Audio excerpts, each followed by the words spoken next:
আমি ডাক্তার সুশান্ত বড়ুয়া হৃদরোগ স্পেশালিস্ট হিসেবে জাতীয় হৃদরোগ ইনস্টিটিউটে কর্মরত আছি। আজকে আমি আপনাদের মাঝে হাজির হয়েছি হার্টের প্রধান সমস্যা বুকের ব্যথা নিয়ে। সাধারণত দুই ধরনের বুকের ব্যথা হয়, একটা হলো অ্যাটিপিক্যাল চেস্ট পেইন, অথবা এটা আরেকটা টাইপ আছে, সেটা হচ্ছে সেন্ট্রাল, আর একটা হচ্ছে পেরিফেরাল চেস্ট পেইন হতে পারে। এখন এই বুকের ব্যথা প্রেজেন্ট সেন্ট্রাল চেস্ট পেইন আপনারা কিভাবে বুঝবেন? যদি এটা হার্টের কারণে হয় তাহলে আপনাকে বুঝতে হবে বুকের ব্যথাটা রেক্টোস্টেনাল হবে, মানে চেস্টের যে হাড় আছে হাড়ের পিছনে শুরু হবে এবং খুব সিভিয়ার ব্যথা হবে। এই ব্যথাটা আপনার হাতের দিকে রেডিয়েট করতে পারে, তারপর হচ্ছে আপনার মাথার দিকে যাবে। এছাড়া এর সাথে সিভিয়ার আপনার বমি হয়, বমি বমি ভাব হয়, তাছাড়া আপনার প্রচন্ড ঘাম দেয়। যখন কমপ্লিকেটেড হয়ে যায়, যারা ঠিক সময়ে প্রেজেন্ট করতে পারে না, তাদের সাডেন হার্ট ফেলিউর হয়ে হার্ট ফেলিউর ডেভেলপ করে এর সাথে শ্বাসকষ্ট হতে পারে। এটা হচ্ছে একটা টিপিক্যাল চেস্ট পেইন নিয়ে মানুষ প্রেজেন্ট করে। এছাড়া বুকের কিছু কিছু ব্যথা হার্টের কারণে হয়, এরা কিন্তু অ্যাটিপিক্যাল চেস্ট পেইন হিসেবে প্রেজেন্ট করতে পারে। মানে পেটের ব্যথা নিয়ে অনেক সময় দেখা গেল যে এটা বুকের ব্যথা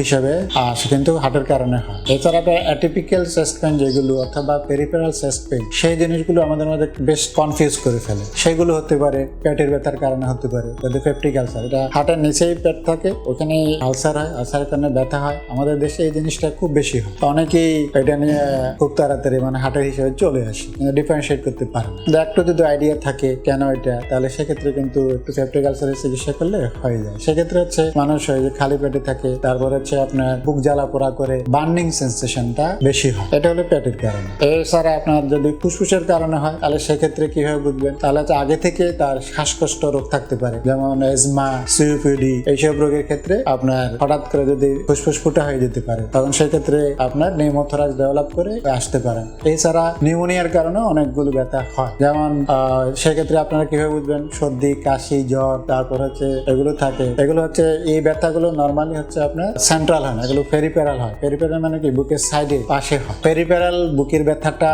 নর্মালি আপনার ফুসফুসের কারণে হয়, আর ফুসফুসের কিছু রোগ যেমন হচ্ছে নিউমোনিয়ার কারণে ব্যথাটা বেশি হতে পারে, লাং অ্যাবসেস থাকলে হতে পারে। এছাড়া হচ্ছে যাদের অ্যাজমা, সিওপিডি আছে, তাদের ক্ষেত্রে কমপ্লিকেটেড যদি জটিল হয়ে যায়, যেমন জটিলতার মধ্যে হচ্ছে কি নিউমোথরাক্স যদি ডেভেলপ করে, সেক্ষেত্রে কিন্তু আপনার বুকের ব্যথা নিয়ে প্রেজেন্ট করতে পারে। এছাড়া আপনার বুকের ব্যথা যদি ঠিক সময় না আসেন ডাক্তারদের কাছে, তাহলে হচ্ছে অনেক জটিলতা ডেভেলপ করতে পারে। যেমন একটা হচ্ছে আপনার কার্ডিয়াক অ্যারেস্ট হতে পারে, মোস্ট কমন অ্যারিথমিয়া ডেভেলপ করতে পারে, শকে যেতে পারে এবং মৃত্যু হতে পারে খুব দ্রুত। এই জন্য আপনারা যখন এই বুকের ব্যথাকে অবহেলা করা যাবে না, তাড়াতাড়ি চিকিৎসকের পরামর্শ নেবেন এবং কোনো কনসালটেশন সেন্টারে আসবেন অথবা কোনো হাসপাতালে যাবেন, ডিফারেন্সিয়েট করবেন অথবা এটা চিকিৎসা নেবেন। আমি এখন থেকে নিয়মিত বিকাল 3টা থেকে সন্ধ্যা 6টা পর্যন্ত পিওর সায়েন্টিফিক ডায়াগনস্টিক সেন্টারে চেম্বার করব, এবং আপনাদের যদি কোনো সমস্যা হয় আপনারা আমার সাথে যোগাযোগ করবেন।